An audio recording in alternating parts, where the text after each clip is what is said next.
Hi crafters, this is Paulette, and I'm going to try to go through really quick some issues with some dies and possibly some remedies for some of them. Let's start out with these Spellbinder dies. This is the labels number 4, and I have 2 sets here. I have the original set, which is these smaller inner pieces, and then I have the Grand, which is the large ones.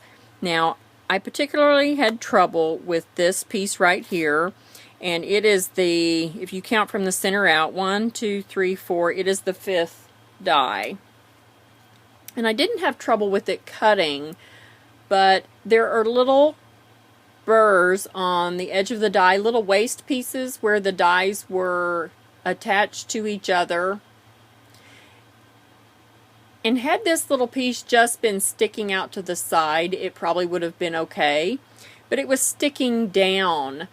With the die blade cutting up, it was sticking down, and it marred my mat. Right here. See all these little indentations right here are from that die. And normally that wouldn't be a very big deal, but I was working on wedding invitations for my daughter when this occurred, and it took me quite a few invitations to figure out why, and it didn't show up during the die cutting process, but during the embossing process. These indentations were embossing onto my cardstock because I had a big piece of cardstock and I was having to wrap around between cutting pads. So what I did was I took a really rude fingernail file and just filed on that. Now, if I could have found the metal files, I would have preferred that. And one important thing when you're using a metal file is to only file in one direction. So you would stop, like, say, at the top and then file in a downward motion, and then start at the top and file in a downward motion again. And that's really important if you're using a metal file, because instinct is to just saw back and forth and get the job done. Kind of like when we do our nails, just saw back and forth and get the job done. But there are many things that you need to go in one direction to save the integrity of your tool. Your metal file is one. On your nails, it will keep your nails from splitting if you only go in one direction. So anyway, that took care of that issue. Let's talk about these Sizzix Sizzlits. This is Sizzix thin die. It does have ejection foam, and these are really small, kind of intricate little alphabet. This is called the cat and mouse. This was one of my very first sets. And some of the letters are just very close together, or they're very kind of scrolly, what I would call scrolly. Now, these 3 right here did not have an issue, but as we go through the whole alphabet, this side of the die didn't work very well. This side didn't work very well. This side, that one was okay. Just this letter area right here, and just this letter area right here. Now, if your cutting mats are pretty well loved, and mine are,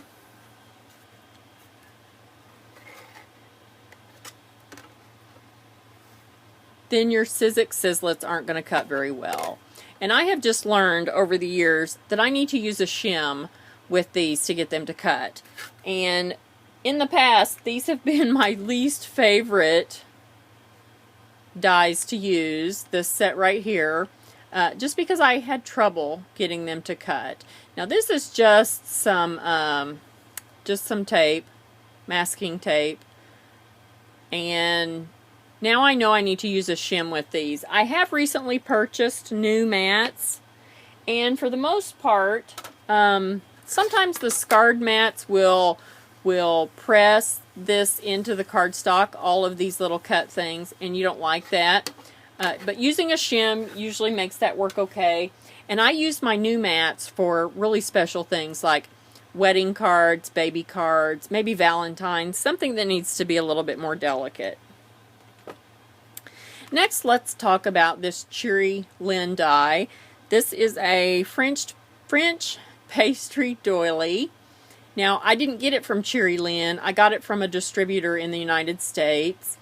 And I do not have the metal shim. If you go on Cheery Lynn's site, they have some videos and they show you that you need to use the metal shim with these really detailed dies. There is about a 2-inch wide strip of this die that cuts really well, and then the rest on either side do not. So I need that metal shim. Papertrey Ink also has that metal shim, and so I will be investing in that next time I order. Next, let's talk about these Quickutz dies. These are what they call the wafer thin dies. And I have pretty much resigned myself to using a shim with these as well. You can use cardstock. They actually make their own shim. This is it right here. And one seemed to be really too thin, so I have glued 2 together here just with my ATG gun. And that works fine for these. They fit right on there. But I had trouble with this particular die right out of the box. And I'm going to imagine it's because it's very tight and scrolly. And so I just have to always use a shim with that. Now, I like to use these things you get in the mail. They're just like, they're an advertisement, but they're kind of a glossy cardstock. Use 1 or 2 of those, and I usually get good results. I just always put them between my cutting plates, and then I can get dies like this to cut pretty good. Same thing with their alphabet dies. The Quickutz company does send a clear sticker. You can see it there. It comes with every die, and I automatically put those on, but they just don't do enough. You pretty much need to have a shim, and that's okay. You know, if I didn't pay too much for a die and I can use a shim or put some tape on the back of it, I'm pretty good with that. This is one of the very first dies I ever purchased. It's by Sizzix. It's one of the original, what they call the originals. The originals had the red plastic on them, and it has less plastic than the newer models. The newer models are encased in a whole plastic backing there. I got this off of eBay, and I outbid everybody for it, and I paid the shipping for it. And when it got here, it would not cut. That's when eBay was just starting out, and it was obvious right up front that the seller was not going to help me out with that. They didn't want to refund the money. They didn't want to replace it. They couldn't replace it. It was a used thing, so it was one item, one secluded item that they had. So there was no way for them to replace it, but they weren't going to give me my money back either. And that's before eBay really figured out how buyers and sellers were going to interact, and things that were going to happen, and things that would need to be compensated for. So I was basically stuck with this die. Years ago, when Carol Duvall was still on TV, they taught us how to take, if you had one of these lever punches, how to take your kitchen tin foil, your cooking foil, and fold that up and die cut it, and then you could die cut or punch with your wax paper and sharpen up your punches and get a little bit more life out of them. So I did that with this die. It did improve it just a little bit. But the really odd thing about this die is that it would cut just in little portions all the way around. Some of the die would cut, and it would like skip a place and then not cut. And that's the way it was all the way around. So it was a very well used die. And if I pull the foam back, and I probably won't be able to get it in the camera, this blade looks pretty rough. So it has been used on a lot of stuff, and maybe stuff that was other than its intended use.